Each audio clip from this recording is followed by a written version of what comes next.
Hello everyone, today I'll show you how to insert a page to an existing PDF beginning of the document. Open your PDF file with PDF-XChange Editor. Now select this page thumbnail option and click this page thumbnail any page and click right button from your mouse. Now select insert page and select insert pages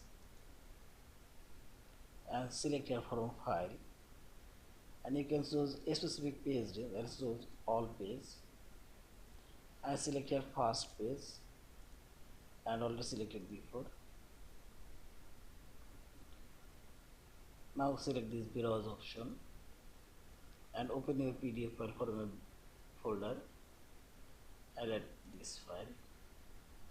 Now select open and select OK and see this page is now inserted beginning of the document.